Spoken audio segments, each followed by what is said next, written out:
Selamat malam, Unlimited Talk live on Instagram Uni Oke. Malam ini hadir lagi bersama dua tamu saya yang istimewa, Prof. Ridwan Sanjaya, Rektor Unika, dan Pak Indra Jaya Siombing. Beliau CEO dari Unlimited Media Partners. Malam ini kita ngobrol soal perpustakaan kampus sebagai brand. Mungkin teman-teman agak bertanya-tanya, kok perpustakaan kampus bisa sebagai brand itu gimana sih? Nah, nanti langsung saja ngobrol sama dua pakar ini. Saya sih hanya mengantarkan obrolan ini, karena dua pakar ini pasti punya argumen yang sama-sama hebat. Yang satu mungkin sudah sebagai praktisi ya Prof ya, sudah membuat perpustakaan Unika jadi asik. Nah, Pak Indra tinggal yang mengomentari. Teman-teman yang bergabung silakan bertanya malam ini kepada Prof Ridwan, juga kepada Pak Indra, terutama teman-teman yang menggawangi perpustakaan, bagaimana membuat perpustakaan kampus jadi brand. Oh ya, jangan lupa malam ini saya ada voucher diskon 50% untuk yang bertanya. Hanya satu penanya soalnya. Saya punya cuma satu voucher dari English First, diskon 50%. Silakan bertanya. Ini langsung saja ya Prof ya, bertanya. Iya, silakan. Prof, selama ini kan perpustakaan itu diidentikan dengan yang namanya ruang gelap, apek pengap, terus bau buku yang nggak enak. Terus mahasiswa itu kan sering ya datang ke perpustakaan kalau kepepet, Prof. Nah, atau kalau mau cari surat bebas perpustakaan. Nah, kalau menurut Prof Ridwan gimana perpustakaan di Unika? Iya, memang itu ya, memang kita harus lihat sejarah. Dulu itu kan beberapa hal itu dicari sulit dan yang ada itu yang kita terima gitu. Dan perpustakaan pada waktu itu dengan segala kelebihan dan kekurangannya ya memang harus kita terima. Nah, tapi begini, sebelum saya cerita ke hal-hal yang lain ini, saya harus memastikan dulu bahwa perpustakaan itu tetap berfungsi seperti yang sudah seharusnya. Jadi perpustakaan Unika itu pada tahun 2016 itu sudah memperoleh akreditasi A dari Perpustakaan Nasional. Artinya itu secara fungsi dan layanan, perpustakaan Unika ini sudah sesuai dengan persyaratan yang ada. Ruangnya cukup, sesuai dengan ukuran, nyaman untuk didiami oleh para pemustaka, kemudian layanannya itu juga lengkap, baik fisik maupun digital. Artinya itu sudah jadi dasar dulu sebelum kita bicara tentang hal-hal yang lain, bicara tentang perubahan-perubahan gitu. Nah, kita berpikir harusnya tidak hanya berhenti sampai di situ, karena perpustakaan kampus itu kan didirikan dalam rangka memberikan pelayanan kepada sivitas akademika secara real, bukan sekedar ada atau yang penting ada gitu. Jadi terkait literasi informasi dan eksplorasi pengetahuan ini harus tetap terjaga, harus tetap marwahnya ini harus tetap dibawa meskipun dia berubah. Nah, tapi gini, perpustakaan itu tidak lagi posisinya menunggu saja, tidak bisa seperti dulu lagi. Dulu itu kan karena dibutuhkan, mereka tidak bisa mencari di luar, kalaupun mencari di luar itu juga antar kampus atau antar kota itu jauh, sekarang di internet banyak gitu. Nah, sekarang harus posisinya kebalik, harus menjemput bola. Nah, pada saat itu kami yang ada di kampus itu mengembangkan aplikasi.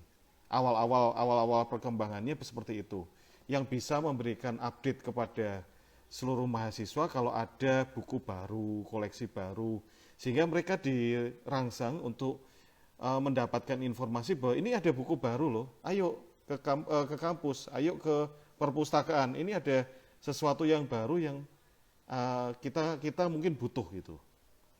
Nah, tapi itu berapa tahun yang lalu gitu.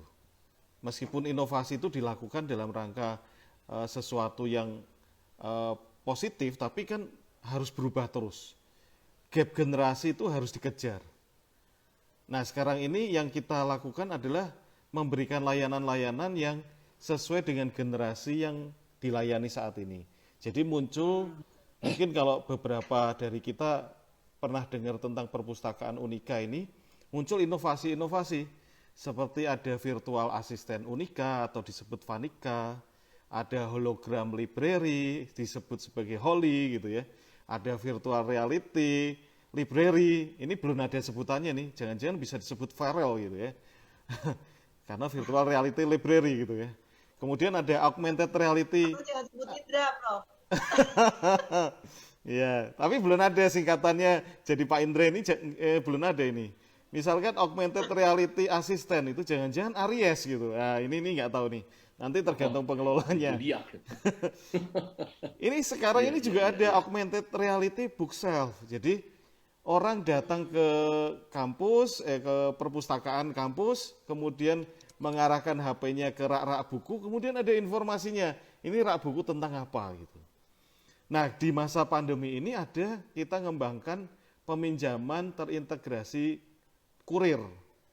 Jadi bisa pinjam, kemudian langsung dikirim ke rumah. Sudah tidak perlu lagi datang ke kampus dulu, karena memang kan nggak boleh. Nah, kita juga menyiapkan dengan ini ya, dengan berbagai teknologi untuk new normal juga, termasuk simulator teknologi pembelajaran atau namanya Stella. Kemudian ada studio pembelajaran digital namanya Sepeda. Yang ini untuk membuat konten-konten digital ya. Jadi Sepeda itu di tempat kami untuk bicara tentang YouTuber gitu. Nah, itu yang kita sedang kembangkan. Nah, dengan mendekatkan diri pada generasi yang dilayani dan menciptakan berbagai inovasi untuk pemustaka, perpustakaan tetap bisa aktif, tetap bisa berprofesi seperti semula, melayani para pemustaka itu meskipun sekarang ganti generasi. Bahkan sebelum pandemi, pada saat pandemi, ataupun sesudah pandemi. Bahkan dimungkinkan untuk bisa jauh lebih aktif dibandingkan sebelum-sebelumnya. Nah, dengan begitu, kesan perpustakaan yang kuno dan konservatif itu kemudian menjadi tidak terasa kalau pelayanannya dekat dengan generasi muda, Mbak Uni. Itu kira-kira. Ya, oke, ya. Oke, saya beralih ke Pak Indra. Ya. Tadi Prof. Ridwan sudah menjelaskan beberapa inovasi dari perpustakaan Unika. Nah, menurut Among, bagaimana mengubah persepsi warga kampus tentang perpustakaan yang tadi pengap, gelap, dan apek? Kemudian bagaimana membuat perpustakaan melekat di hati warga kampus? Apakah yang sudah dilakukan Unika itu sudah mungkin mendekati oke?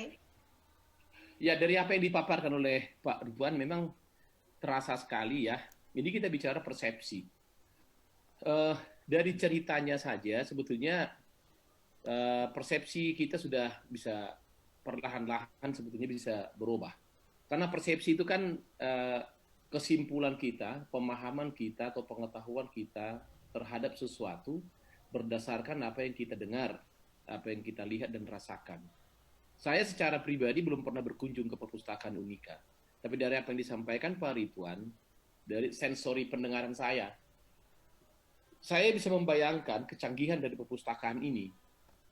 Artinya begini, kesadaran saya, pemahaman atau pengenalan saya terhadap perpustakaan Unika dari apa yang disampaikan Prof. Ridwan itu sudah minimal pada tahap awal sudah terbentuk, oh ini pasti bagus nih, kan begitu.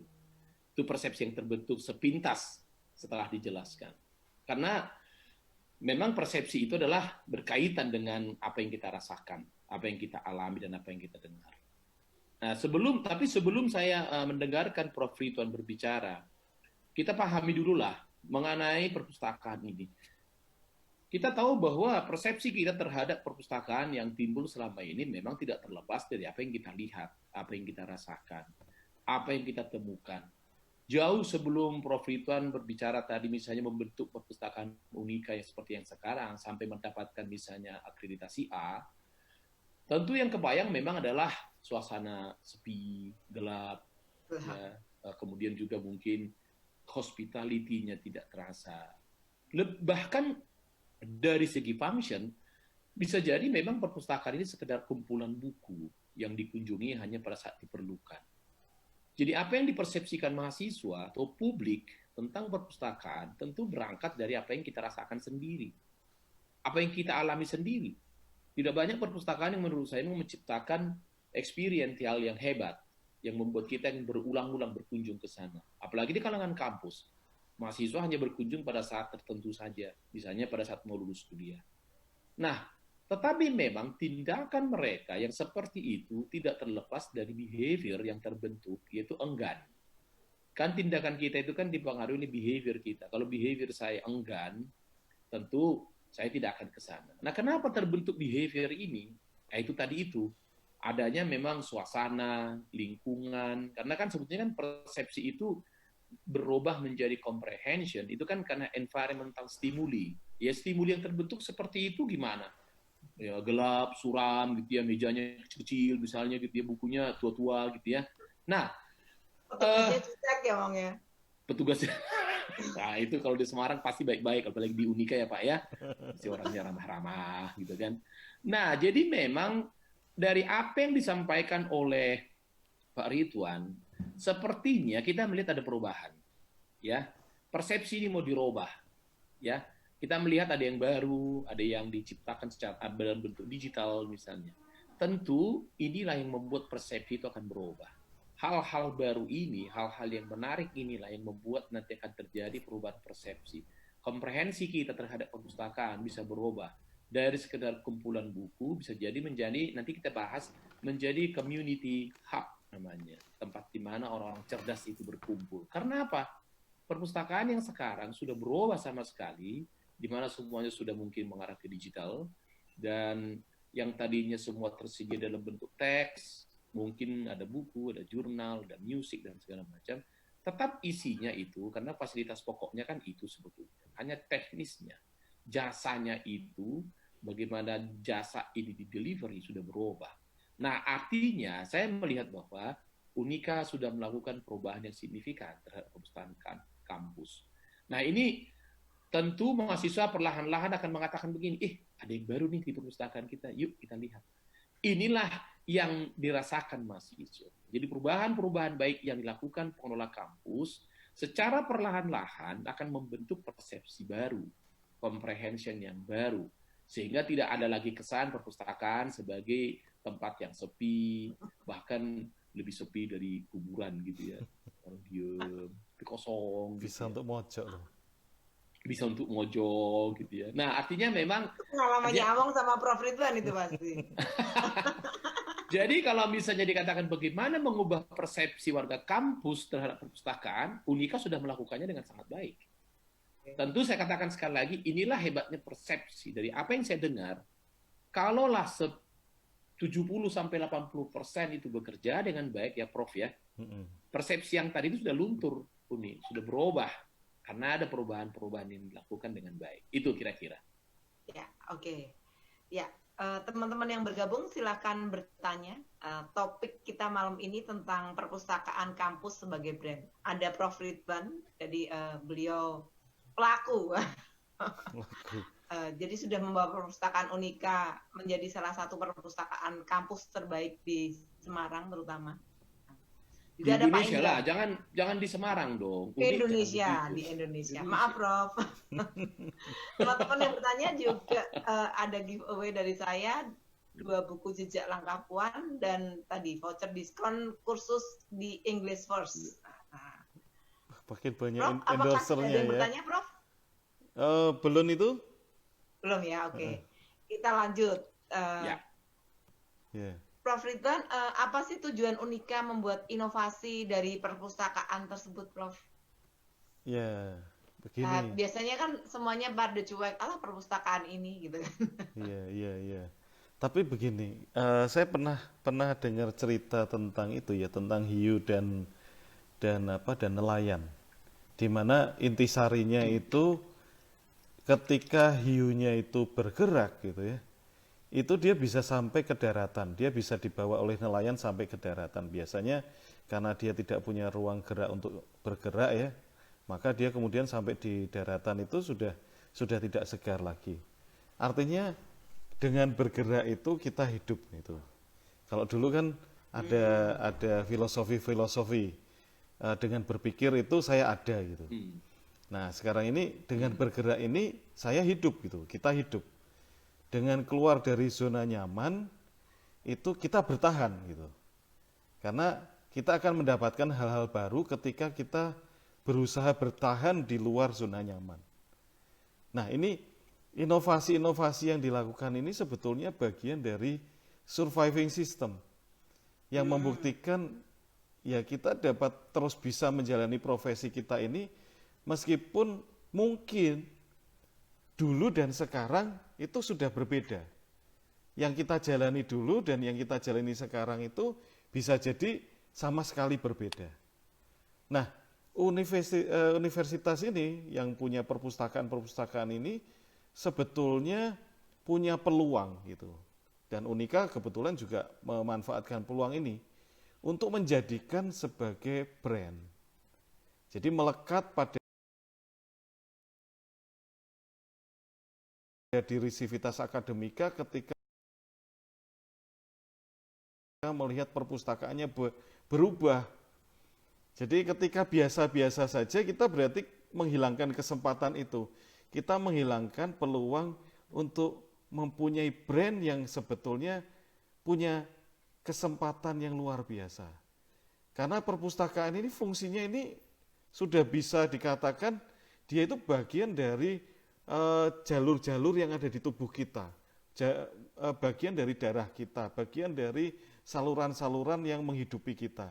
Jadi kalau dia itu bisa kemudian mencerahkan, namun tetap berkualitas, kemudian dipandang keren karena selalu ada inovasi-inovasi yang baru, itu akan membuat citranya lebih melekat, karena sebelumnya nggak diurus.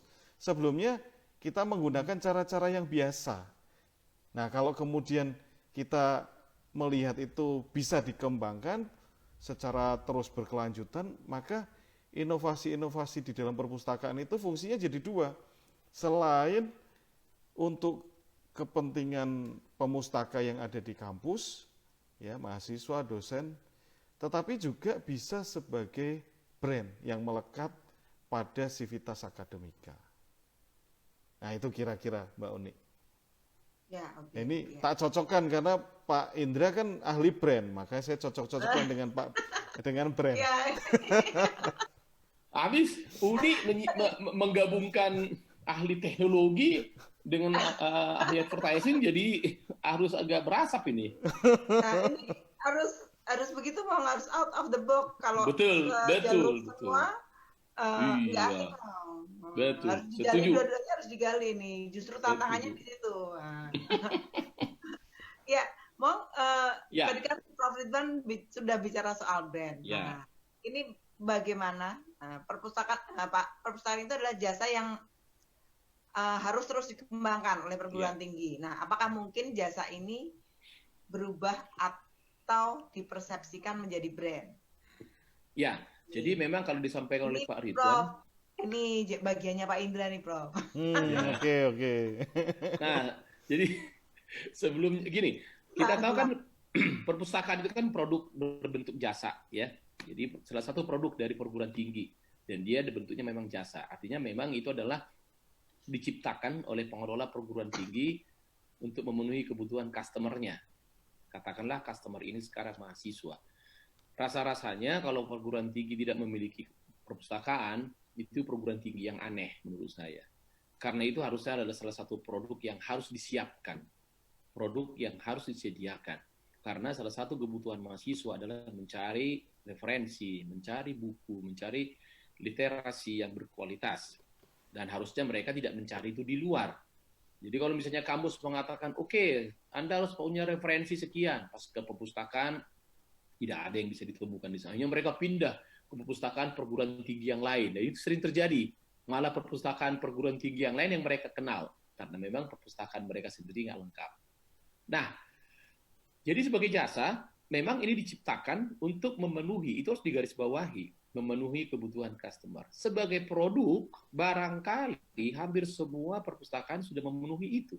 sudah menyediakan buku, sudah menyediakan jaringan mungkin atau internet gitu ya, di mana itu digunakan mahasiswa untuk memenuhi kebutuhan referensi dan seterusnya. Nah, apakah ini bisa berubah menjadi brand? Tentu bisa. Karena apa? Brand itu adalah hal yang intangible dari produk itu sendiri. Artinya begini, sebetulnya kan keinginan dari mahasiswa sebagai customer-nya kita, kalau kita bicara kampus, beda lagi nanti kalau public library. Tentunya saya yakin bukan sekedar buku yang tersedia atau jaringan yang tersedia, tetapi mereka ingin menjadi bagian dari komunitas yang disebut sebagai komunitas buku, setidaknya tanda kutip begitu. Itu namanya adalah ekspektasi customer terhadap sebuah produk. Pertanyaannya sekarang adalah para pengelola perpustakaan ini pahamkah bahwa ada ekspektasi lain yang harus dipenuhi dari sekedar kumpulan buku? Dia harus masuk ke situ. Yang namanya pengelola produk, dia harus inovatif, harus kreatif, bisa menggunakan teknologi, bisa menggunakan alat-alat yang lain. Karena apa memang? Yang namanya produk tidak pernah berhenti berinovasi. Nah, ketika kebutuhan-kebutuhan lain dari kebutuhan dasar itu dipenuhi, nah itu sudah berubah menjadi brand sebetulnya.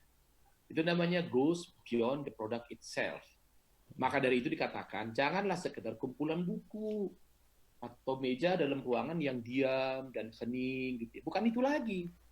Itu basicnya.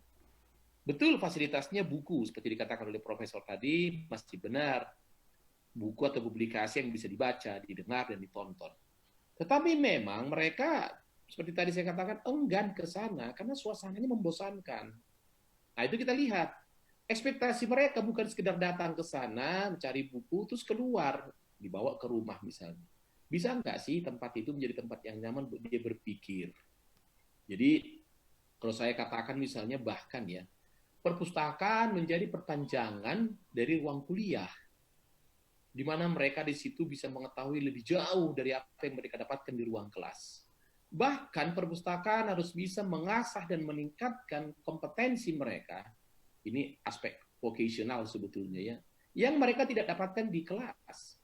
Begitu dia masuk ke perpustakaan, dia bisa terjaring dengan ratusan mungkin website ya, yang mengajarkan atau mendidik dia, meningkatkan pengetahuan dia mengenai beragam hal, ya, dan dia dapatkan itu secara nyaman. Kalau di kelas kan tidak mungkin ya. Satu kelas mungkin 80 orang. Belum tentu suasananya nyaman. Karena kan, ya kalau ada AC-nya. Kalau enggak kan kipas-kipasan dia kuliah. Nah inilah maksud saya tadi itu. Ketika hal-hal ini dipenuhi, ini sudah menjadi brand. Karena apa? Dia sudah membentuk persepsi-persepsi yang emosional. Bukan lagi sekedar ke sana, ya ngambil buku terus keluar. Maka saya katakan lagi, kalau bisa memang Prof, ini perpustakaan sebagai community hubs. Jadi pusat kegiatan yang efektif ya buat para mahasiswa sebagai tambahan terhadap fungsi yang tadi itu, bukan lagi sekedar menyediakan buku, tapi menghubungkan orang dengan orang sampai terbentuklah komunitas perpustakaan itu. Jadi memang ini yang perlu kita pikirkan ke depan. Kalau itu sudah terjadi, maka tadi aspek brand, karena brand itu kan adalah aspek emosional, aspek intangible dari produk itu sendiri. Tangible-nya katakanlah tadi adalah dia datang, dia berkunjung ke situ. Nah, itulah barangkali yang saya perhatikan bahwa memang saya melihat bahwa Unika sudah mengarah ke situ. Syukur-syukur ya Prof, bahwa perpustakaan kita ini sudah menjadi community hubs, sudah menjadi the effective center of activity dari mahasiswa.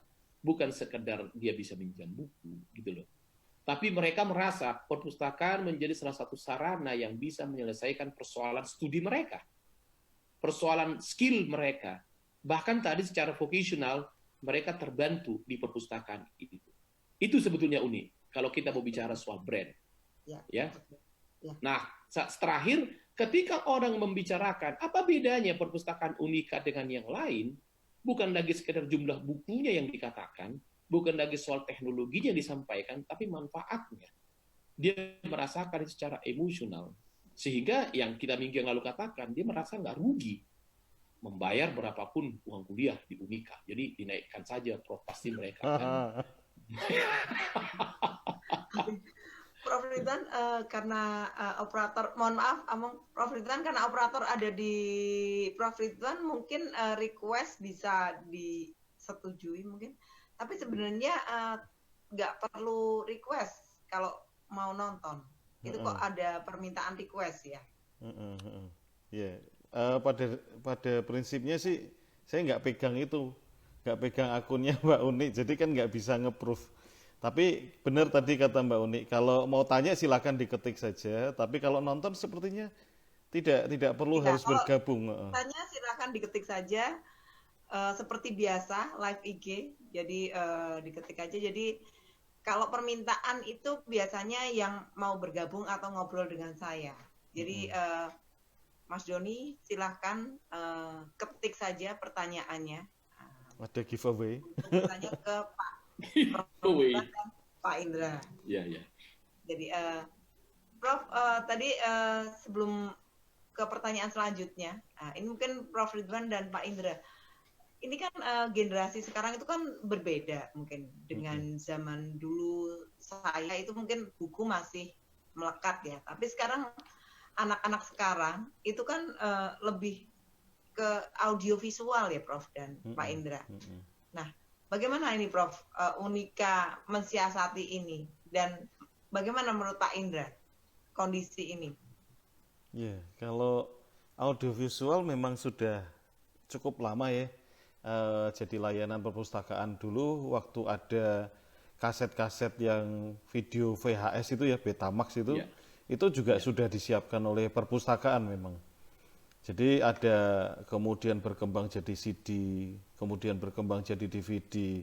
Itu sudah kemudian disiapkan dengan baik oleh perpustakaan. Memang kemudian kita mendapati yang begitu-begitu ternyata punya masa waktu yang pendek.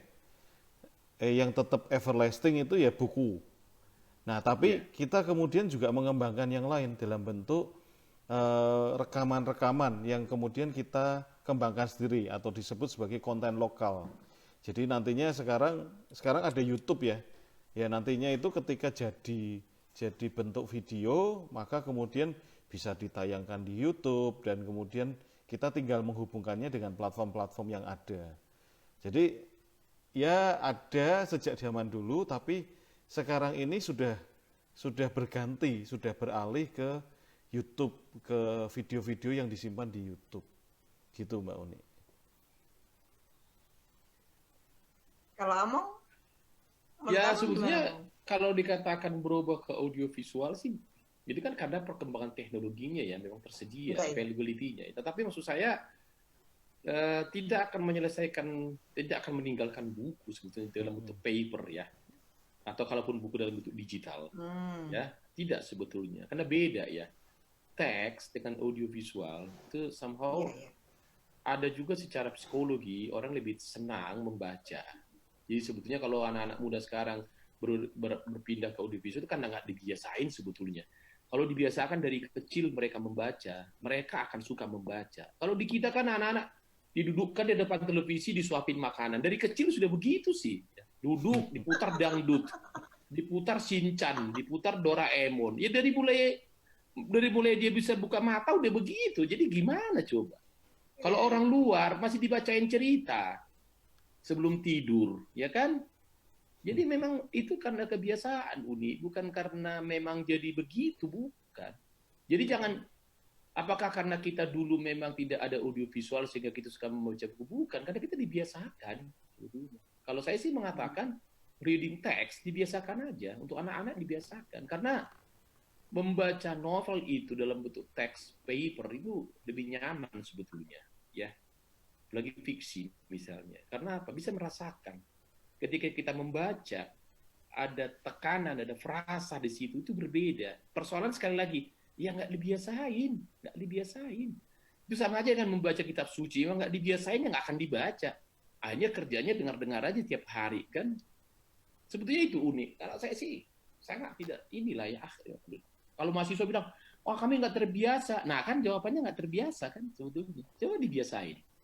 Oke. Ya, apapun bentuknya itu Mbak Uni. Jadi Kenapa, Prof? apapun bentuknya. Jadi apakah itu berupa buku-buku cetak atau buku-buku digital, memang harus ada pembiasaan dari awal. Jadi pemancing-pemancing itu selalu ada karena saya mendapati juga ada beberapa yang memang sudah rutin membaca tapi ternyata ya membaca buku-buku digital yang ada di misalkan di Google Playbook, di Amazon. Mereka minta hadiah ulang tahun itu berupa voucher. Itu rata-rata ya kalau tidak dipakai untuk beli game ya kemudian beli buku yang ada di digital. Tapi ada juga yang memang kemudian lebih suka dalam bentuk kertas, asalkan memang bentuknya keren-keren kan sekarang ini buku-buku pun berusaha jadi keren, warnanya Iya. dibikin jadi hijau semua, biru semua, kemudian paperback di garis-garis. Ini sekarang buku-buku Harry Potter ini kan lagi keren nih. Ini anak-anak saya Iya. juga seneng kalau ada Iya. bukunya lain daripada yang lain. Ada buku yang warnanya hijau semua dari depan sampai belakang Iya. itu ya pendekatan-pendekatan seperti itu yang bisa mendekati generasi muda juga. Sama dengan perpustakaan yang tadi, tetap Ya, perpustakaan, oke. tetapi kan didesain menjadi lebih atraktif kan begitu. Jadi Betul. orang nggak meninggalkan. Sekarang kalau pertanyaannya, masihkah ada orang akan ke perpustakaan kelas atau perpustakaan ruangan?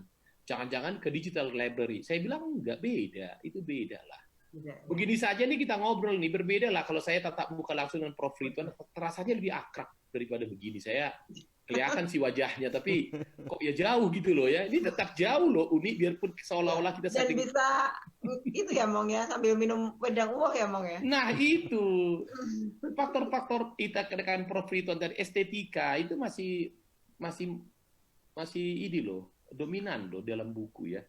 Kalau kita di buku-buku digital, belum lagi soal Ya. nanti misalnya downloadnya kemana, kapasitasnya bagaimana, itu beda lah.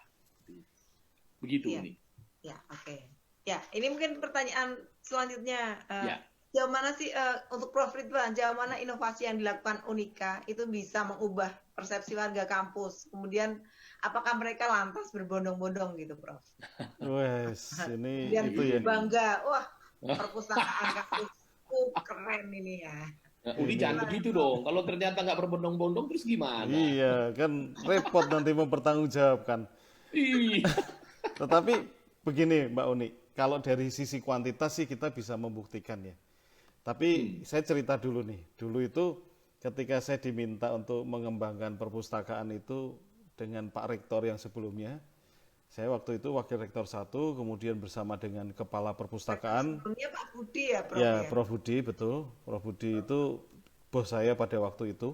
Saya dipanggil bersama dengan Kepala Perpustakaan namanya Bu Ratih ya. Sampai sekarang masih Bu Ratih di tahun 2013. Itu Pak Rektor menayangkan tuh video mengenai kejayaan perpustakaan pada masanya. Nah, pada saat itu memang Civitas Akademika itu memang membutuhkan perpustakaan, pustakawan, dan pustakanya dengan segala fungsinya. Nah, kalau kita ingin mengulang kejayaan tersebut, maka kita perlu menyesuaikan dengan zamannya. 2013 itu saya mendapatkan data bahwa pengunjung perpustakaan itu dari tahun ke tahun itu turun. Bukan cuma mahasiswanya, tetapi juga dosennya gitu. Dosennya. Jadi dosennya juga tidak pernah ke perpustakaan pada tahun-tahun itu. Jadi kita mendapati itu turun terus gitu. Makanya kemudian setelah ditontonkan dengan video itu, kami berkoordinasi itu dengan Bu Ratih itu kami berkoordinasi. Apa layanan yang belum dilakukan? Kayaknya sudah semua gitu. Nggak ada satupun yang tidak kita lakukan. Tapi coba kita telusuri, kemudian mencari-cari apa aja yang mungkin bisa dikembangkan. Nah, kemudian kita memikirkan, wah ini berarti peran pustakawannya harus ditingkatkan.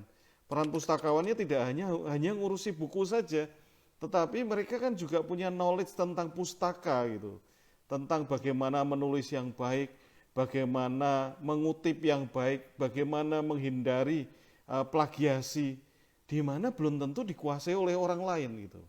Nah, ketika pengetahuan itu tadi jadi domain dari para pustakawan, orang-orang kan kemudian merasakan bahwa kebutuhan untuk ke perpustakaan itu besar gitu. Nah, tapi ini kan ilmunya, ilmu yang dimiliki oleh para pustakawan. Tapi koleksi perpustakaannya kan harus ada. Mana yang dikutip kan harus ada, mana yang harus dipilih untuk yang dia tulis juga harus ada. Maka koleksi perpustakaannya juga harus dikembangkan.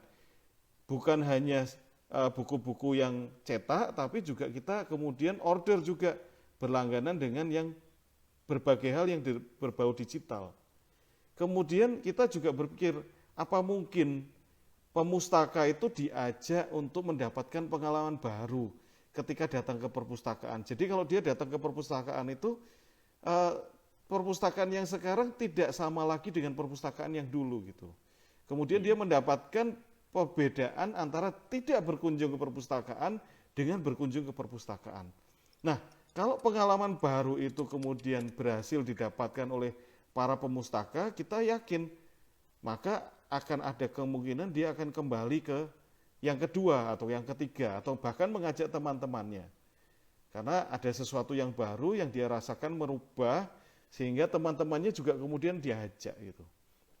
Nah, alhasil secara kuantitas itu dari tahun ke tahun terjadi peningkatan pengunjung perpustakaan, bahkan drastis. Karena sekarang yang dijual itu ya. Berbondong-bondong jadinya ya. Betul. Tapi ya nggak berbondong-bondong dalam arti kalau nonton bola gitu kan enggak gitu ya. Kalau nonton bola kan memang berbondong-bondong dengan gengnya gitu kan. Wah, unik nih bahasanya nih, salah nih. Nah itulah. Kemudian ternyata jumlahnya dari sisi statistik meningkat gitu. Nah itu yang membuat kita, oh ternyata yang kita lakukan tidak salah, yang kita lakukan ini on the right track. Jadi dulu-dulunya itu kita berpikir bahwa menyediakan sarana fisik saja itu bisa membuat orang tergerak kembali. Ternyata tidak, tapi pengalaman ternyata yang membuat mereka itu bisa menuju ke sana. Meskipun secara fisik juga tetap kita perbaiki karena kita kan berusaha mencari apa sih yang perlu kita kembangkan. Makanya tadi saya bilang bahwa bergerak itu kita hidup. Kita keluar dari zona nyaman itu maka kita bertahan. Nah itu yang kita alami selama 2013 sampai dengan sekarang. Jadi 7 tahun ini kita mengalami pergulaan itu dan kita kemudian menemukan banyak hal yang kemudian bisa kita jalani gitu. Jadi yang dulunya kita hanya istilahnya menjual buku saja, menjual koleksi saja, tetapi sekarang yang kita jual adalah layanan. Layanan yang dilakukan oleh para pemustaka, layanan yang dilakukan oleh pustakawan, artinya mereka-mereka para pustakawan itu sendiri yang punya ilmu tadi, kemudian koleksi buku, meskipun koleksi buku itu sekarang sudah tidak terbatas ya, tidak hanya didapatkan di perpustakaan saja, bahkan dengan jalur-jalur tertentu, apalagi kalau kita bicara orang komputer ya, dia bisa mendapatkan banyak jalan untuk mendapatkan koleksi buku, koleksi pustaka gitu. Nah dengan begitu perpustakaan tidak hanya jadi tempat mojok lagi, meskipun sekarang juga tempat mojok juga ada gitu ya. Kita sediakan juga gitu. Dan nanti bisa dilihat foto-fotonya kan ada tempat mojok juga itu. Nah, tapi tidak hanya sekedar jadi tempat mojok. Dulu kan kalau saya dengar, kemana kok nggak muncul? Oh saya sedang menyepi ke perpustakaan. Loh, ternyata perpustakaan itu untuk tempat menyepi gitu. Nah itu kan, nah itu image yang salah itu kan. Jadi tapi bisa sih kalau seandainya mau menyepi itu memang karena di sana kan nggak boleh orang teriak-teriak, nggak boleh orang ngomong kan benar gitu. Tapi bukan dalam arti menghilang dari dunia nyata terus kemudian tidak kelihatan di sana, tidak kan. Nah sekarang sudah juga bukan lagi tempat yang dipikirkan bahwa ini tempat orang-orang kutub buku gitu. Itu sudah nggak ada. Bahkan yang masuk ke sana itu orang-orang yang kayaknya modis, talkatif, gaul gitu ya. Tidak sekedar kayaknya sukanya hanya buku saja gitu, tapi juga banyak hal. Ya gitu. Pak Indra gitu ya Prof ya? Nah itu. Nah jadi perpustakaan ini sekarang jadi tempat yang asik didatangi dan keren. Kalau datang ke perpustakaan itu sudah nggak kepikir lagi itu tempat yang, itu para kutub buku. Tidak gitu. Sekarang ini jadi tempat, ini tempat modern yang bisa kita datangi gitu. Nah ini yang kita dapatkan dari 7 tahun bergolak Mbak Uni. Bergolak, ya pokoknya intinya berusaha untuk mendapatkan yang kita inginkan Mbak Uni. Gitu. Iya. Ya, sip. Berarti secara kuantitas naik ya Prof ya? Secara kuantitas naik. Ini yang ada Bu In datang nih, Bu In Disbudpar datang. kemudian Ya, selamat ada malam Mbak Iin, apa kabar? ada Ini saya bawa Prof. Ridwan, suhu saya, juga Pak Indra, suhu saya. Jadi saya cuma mempertemukan mereka berdua untuk ngobrol, Mbak Iin. Nanti kapan-kapan kita bisa berempat ya, Prof ya, ya sama bisa Mbak Iin. Iya bisa dong. bisa Iya. Bisa ya, bisa. Apa yang ngobrolin tidak soal bisa ya? Kita brand bisa, Iya. wisata. kita wujudkan apa yang kita Iya. inginkan lah. Nothing is impossible, kan gitu kan? Nah, ini ada pertanyaan nih. Wah, ini pertanyaan dari pengelola perpustakaan saya ini. Ya, ini karena saya kabari tadi, ini ada giveaway buku gitu ya. Makanya kemudian, wah, ada buku baru nih yang bisa diambil. Nah, itu pikirnya. Oke. Ini pertanyaan untuk Pak Indra, karena nggak mungkin saya ditanya ya. Saya ditanya udah pasti di kampus ya. Ini tips supaya perpustakaan menjadi, ya ini saya juga nggak tahu ini istilahnya, brand mindset. Brand mindset. Ini kebetulan Kaperpus kami ini Pak Indra, ini Iya. dulu pernah jadi juara 2 di tingkat Jawa Tengah untuk tahun 2013, pustakawan terbaik. Kemudian tahun 2013 juga juara 3 di tingkat nasional. Oke. Nah, tahun 2017 dia juara 1 untuk pustakawan se-Indonesia. Kemudian Wih. tahun 2019 gantian perpustakaannya sebagai juara 1 di Jawa Tengah, tapi kemudian juara 2 di tingkat nasional karena inovasi-inovasinya. Nah, ini pertanyaannya itu mungkin Pak Indra ini pertanyaannya, karena pertanyaan untuk Pak Indra gitu. Tips Lanjut, supaya Prof. perpustakaan menjadi brand mindset gitu. Kita dengerin aja ya, Prof ya. Ya. Ya, jadi memang ini masih berkaitan dengan pertanyaan tadi yang unik. Jadi pertanyaan sebetulnya adalah di samping sebagai brand mindset, jadi brand yang ada nempel di kepala orang begitu. Artinya ada dua hal, ada dua sisi sebetulnya. Customer menempatkan perpustakaan sebagai bagian keseluruhan dari mother brand. Mother brandnya kan Unika ya. Artinya memang pertama perpustakaan ini harus memberikan manfaat terhadap Unika sebagai mother brand utamanya. Ini akan didapatkan dari great experience yang terus ya dirasakan oleh mereka yang berkunjung ke sana. Kalau great experience ini diperoleh terus, perlahan-lahan ya, karena sebetulnya kan stimuli itu berproses ya di dalam pikiran kita. Itu akan menempel. Produk jasa ini bukan lagi dilihat sebagai produk, tetapi sudah berubah menjadi kenyamanan, berubah menjadi proud gitu ya. Itu dia menjadi brand. Nah, di mindset mereka akan terbentuk itu sebetulnya. Itu sebetulnya yang kita lihat. Jadi artinya begini, kalau misalnya perpustakaan ini betul-betul memberikan yang terbaik dan katakanlah benar-benar memang membantu customer-nya, mahasiswa dalam meningkatkan kualitas studi mereka, dalam membantu mereka memahami hal-hal yang jauh ya di luar pelajaran kelas gitu ya, karena memang di kelas sangat terbatas. Tentu mereka akan menempatkan perpustakaan ini sebagai salah satu pembeda ketika publik membicarakan tentang perguruan tinggi di Semarang. Itu dah menjadi brand mindset sebetulnya. Jadi kalau ditanya, apa pembedanya Unika sebagai mother brand dengan perguruan tinggi lain yang juga sebagai mother brand, harus muncul ini perpustakaan, harus muncul. Kalau tidak, dia masih sekedar produk biasa, belum menjadi brand. Jangan berharap dia ada di mindset sebagai pembeda dari Unika sebagai mother brand kalau dia masih seperti yang lalu-lalu. Tapi kan kita sudah faktanya tidak seperti itu, sudah banyak perubahan. Yang mau saya katakan di sini adalah ketika Unika sebagai mother brand dicoba dibandingkan dengan mother brand yang lain, tentunya harus muncul ragam produk-produk yang dikelola oleh Unika. Bukan sekedar profesoresnya, bukan lagi sekedar kelasnya, tapi dia ada produk. Bahkan saya bisa mengatakan, saya membayangkan kecanggihan perpustakaan ini bisa menjadi salah satu ikon baru dalam mendefinisikan Unika. Artinya, ketika misalnya dia bisa muncul sebagai identitas pembeda, itu sudah menjadi brand sebetulnya di situ. Nah, bagaimana menanamkan ini di benaknya mereka, di benak si customer, ada di mindset mereka, maka saya katakan tadi itu, the library itself harus menjadi community hubs. Itu dalam definisinya begitu. Library modern itu sudah community hubs. Bahkan di sana ada club, ya, mungkin adalah customer club. Bahkan mungkin mereka difasilitasi dengan berbagai fasilitas yang tidak mungkin didapatkan kalau dia tidak menjadi anggota perpustakaan. Tentu harus berkaitan dengan studi mereka. Jadi to enhance and enrich aktivitas mereka sehari-hari di kampus.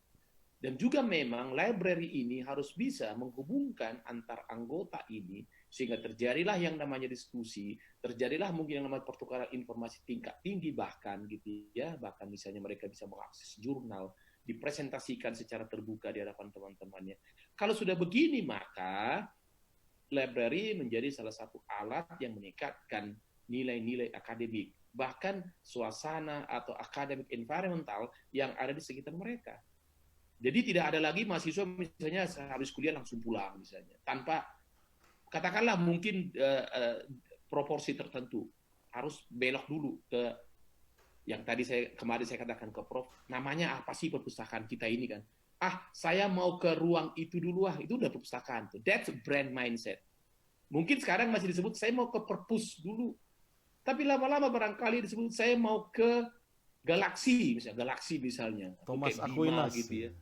Nah, Thomas Aquinas. Orang sudah tahu kalau disebut Thomas Aquinas itu adalah nama dari produk jasa kita, karena brand memang salah satu identitasnya adalah nama. Nah, sehingga perbincangan pun nanti mengarah kepada identitas brandnya. Misalnya ceritalah dia mengenai tadi itu yang dikatakan tadi oleh profesor, ada sekitar berapa tadi itu digital assistants yang muncul di sana. Kemudian mereka mulai merasakan manfaat luar biasa ketika dia terhubung dengan misalnya katakanlah referensi tingkat dunia yang terus terang kalau di kelas nggak mungkin gitu. Dia harus mampir ke sana.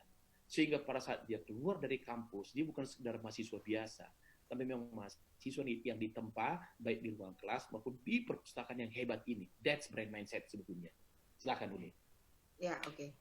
Mong, berarti tadi seperti jawaban Among untuk penanya tadi, Prof dapat satu buku dari saya deh, Prof. Nah. Nanti saya kirim ke Unika.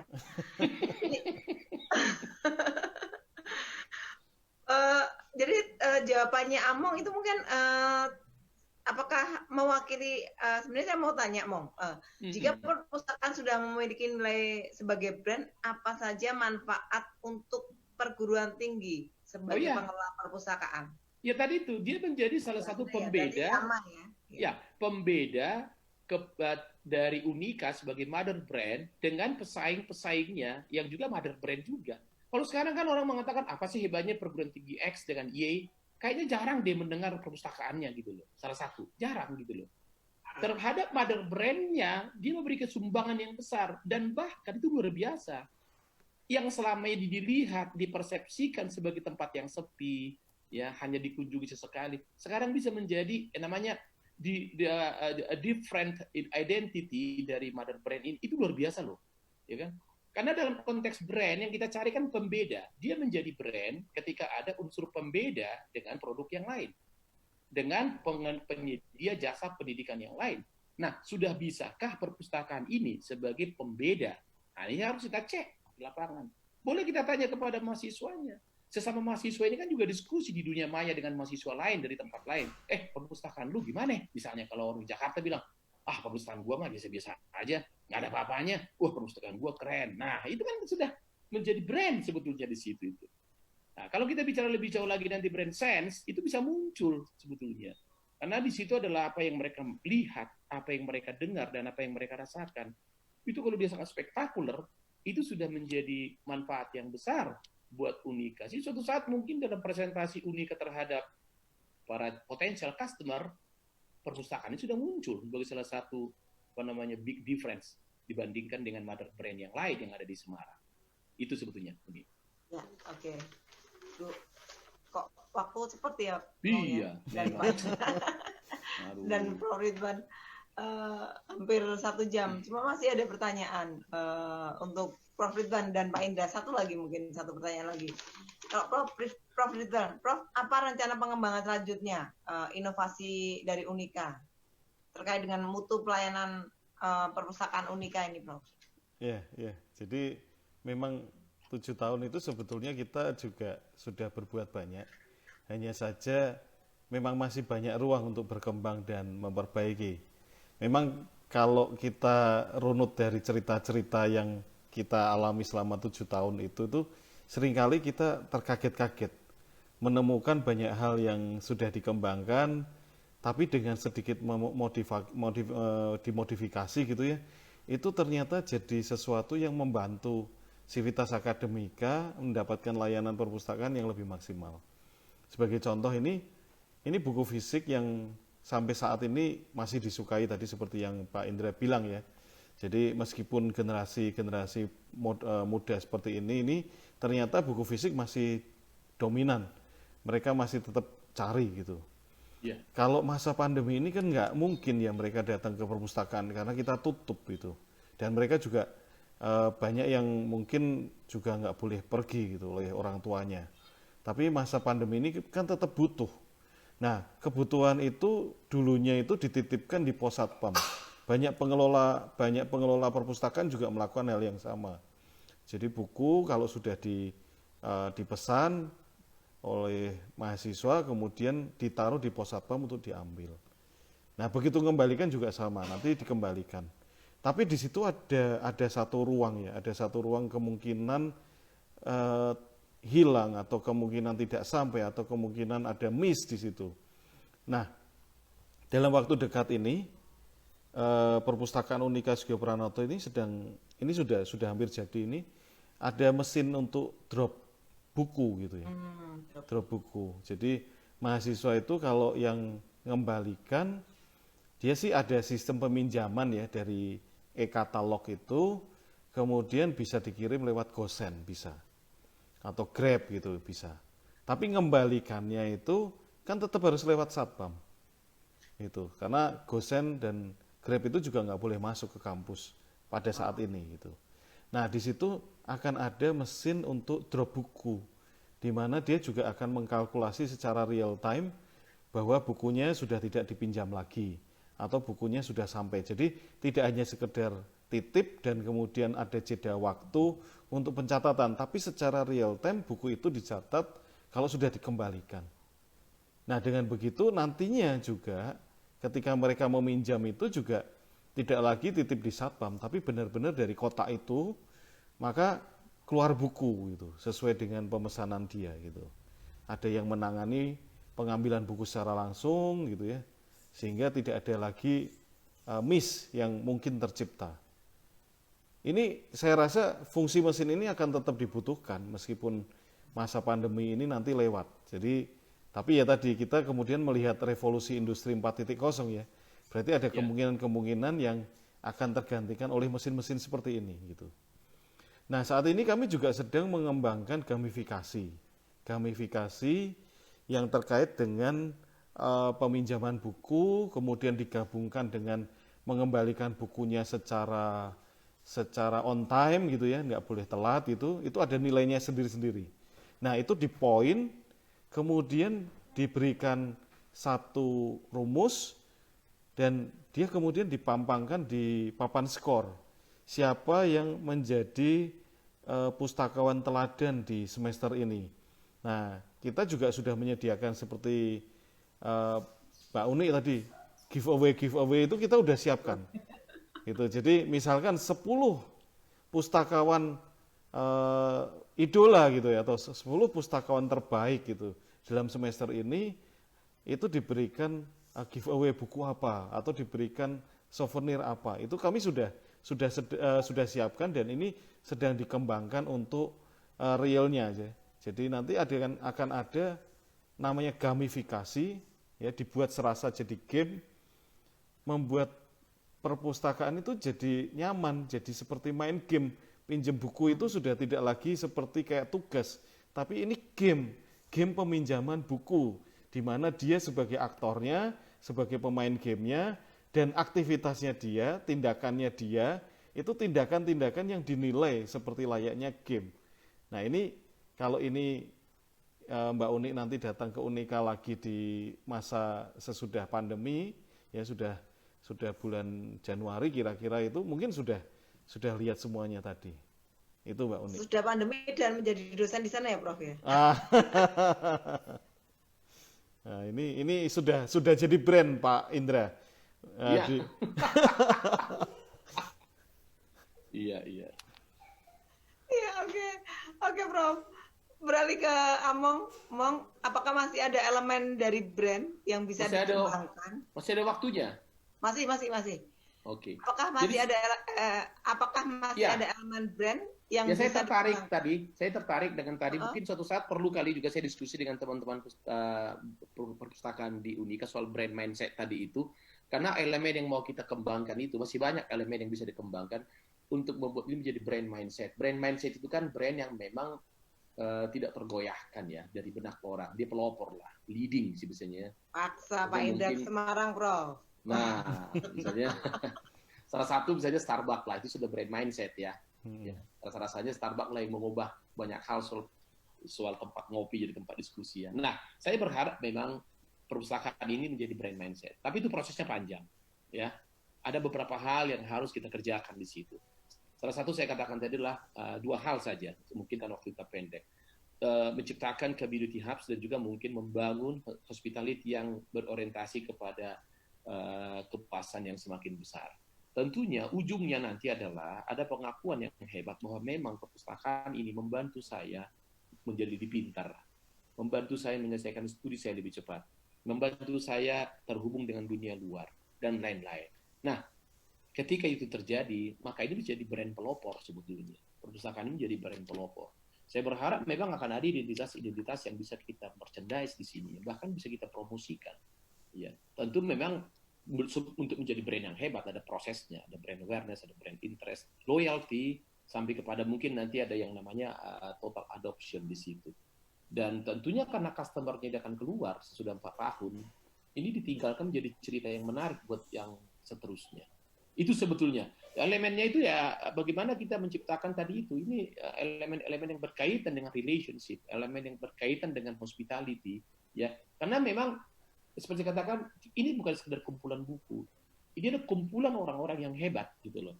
The community, ini kan sarana sebenarnya. Community-nya yang kita bangun. Elemen itu yang kita bangun, ya.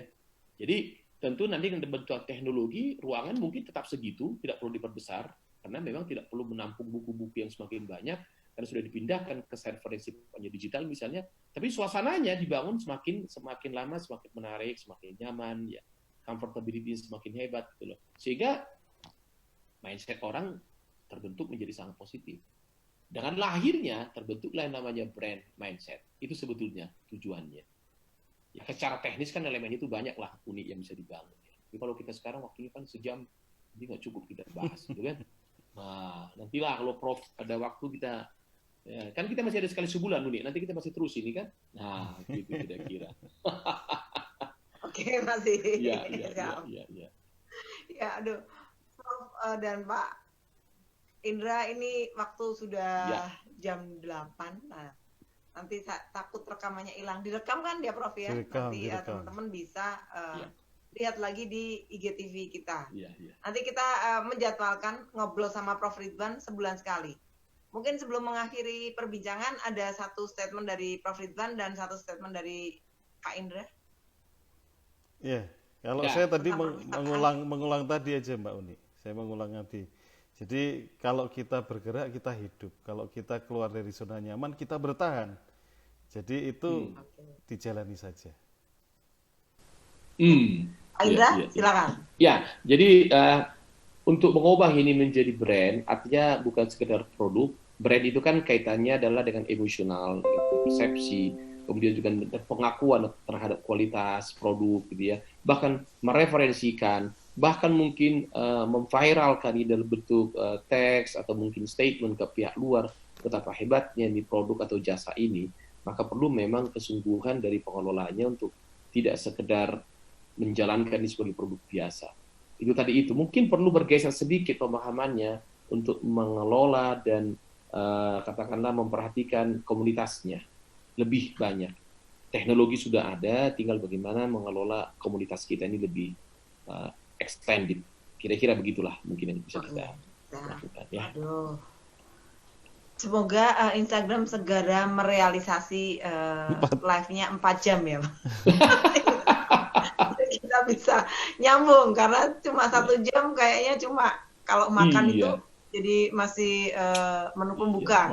Belum puas gitu. Tapi teman-teman yang bergabung terima kasih. Mungkin nanti kita akan ada jadwal dengan Prof. Ridwan dan Pak Indra sebulan sekali. Nanti kita buatkan khusus ngobrolin yang asik-asik lah pokoknya ya Prof.